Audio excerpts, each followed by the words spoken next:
आपने कभी सोचा है कि एक देश जब अपने दुश्मन को सबक सिखाना चाहता है तो वो सीधे हमला नहीं करता, वो एक खेल खेलता है। एक ऐसा खेल जिसमें ना कोई वर्दी होती है, ना कोई झंडा, ना कोई सबूत।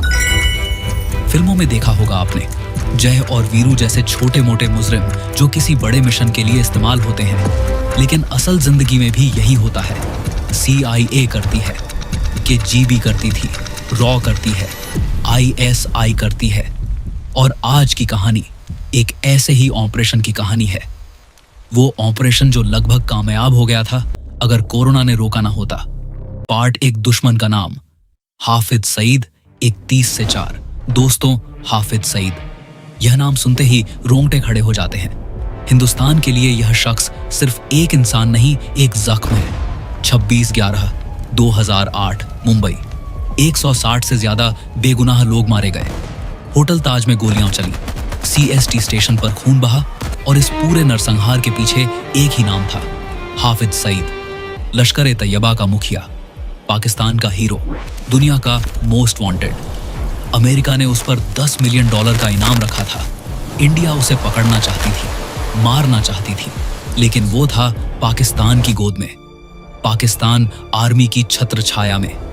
2020 में पाकिस्तान ने दुनिया को दिखाने के लिए उसे जेल में डाल दिया, लेकिन सच यह था कि वो जेल में था ही नहीं। वो अपने लाहौर के घर में था, जौहर टाउन में, सुरक्षा घेरे में। और यहीं से शुरू हुई एक ऐसी प्लानिंग जो हॉलीवुड की किसी भी थ्रिलर को मात देती है। पार्ट 2, ऑपरेशन की शुरुआत। दुबई जेल से साल 2020। दुबई दुनिया कोरोना की चपेट में थी, लेकिन एक एजेंसी चुपचाप काम कर रही थी। उनके सामने एक बड़ा सवाल था, हाफिज सईद को खत्म करना है, लेकिन कैसे? कोई अपना वहां पहुंच नहीं सकता। तब किसी ने एक आइडिया दिया, एक ऐसा आइडिया जो जीनियस था और बेरहम भी। अगर हम खुद नहीं जा सकते तो किसी ऐसे को भेजते हैं जो वहां का हो। लेकिन कौन होगा वो इंसान?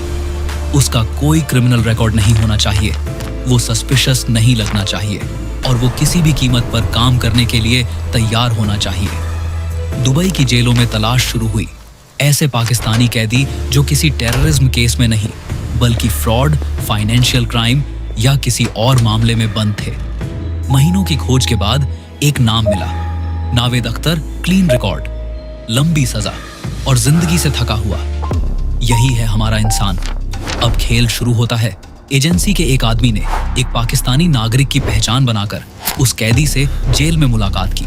पैसे खर्च किए गए, कागजात बनाए गए, और वो बंदा दुबई की जेल से बाहर निकल आया। आजादी की पहली सांस लेते हुए उसे एहसास भी नहीं था कि अभी असली कैद शुरू होने वाली है। पार्ट 3, लाहौर में नई जिंदगी, नया जाल नारेशन।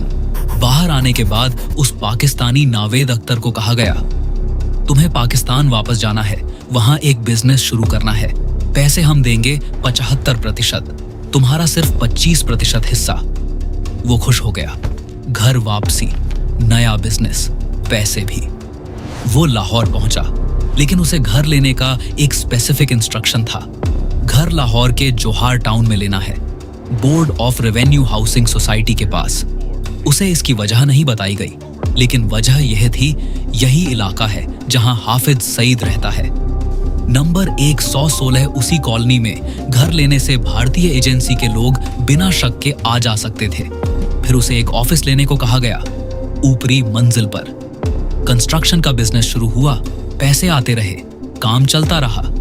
उस बेचारे को जरा भी खबर नहीं थी कि वो एक चेस बोर्ड का सबसे मासूम मोहरा है, और यही उसकी सबसे बड़ी सिक्योरिटी थी एजेंसी की नजर में।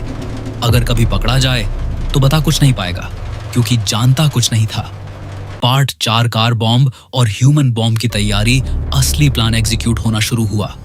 एक गाड़ी लाई गई, उसमें भरा गया 300 किलोग्राम RDX, TNT और दूसरे एक्सप्लोसिव्स। गाड़ी के दरवाजे, छत, सीटें, सब में बारूद फिट किया गया। इतना वजन था कि गाड़ी 30 से 35 किलोमीटर प्रति घंटा से ज्यादा चल नहीं सकती थी। जरा सा एक्सीडेंट और सब कुछ खत्म।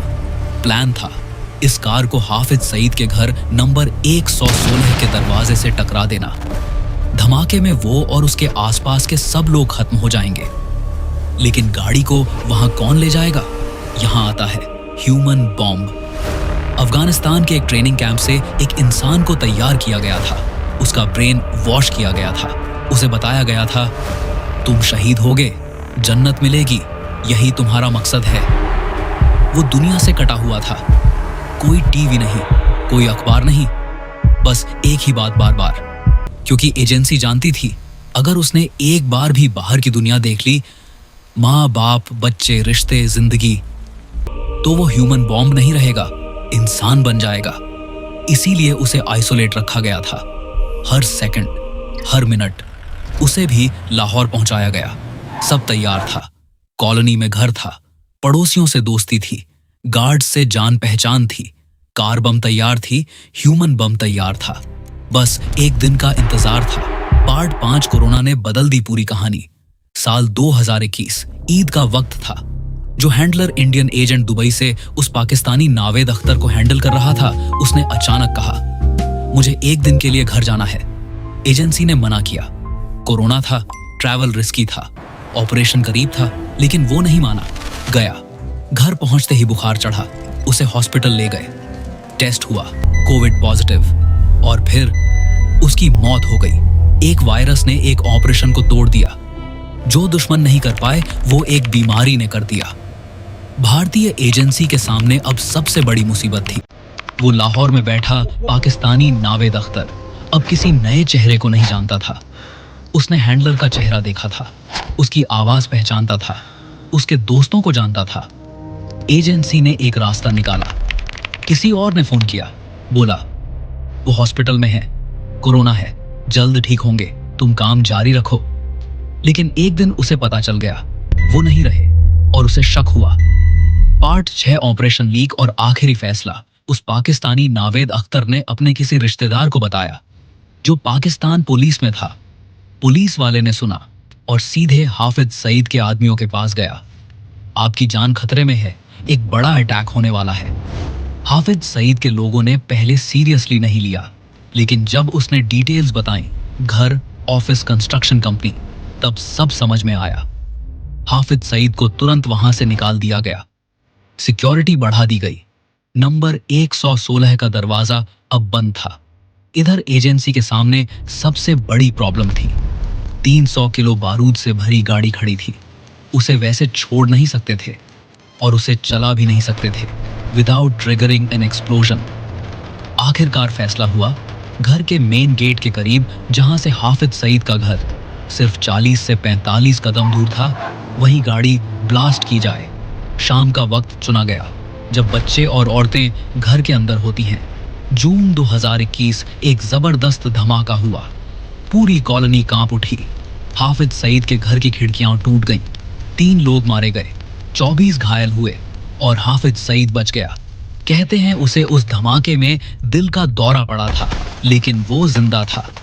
ऑपरेशन नाकाम हो गया। पार्ट 7 अंजाम और सबक। जो पाकिस्तानी नावेद अख्तर दुबई से आया था, उसे पकड़ा गया।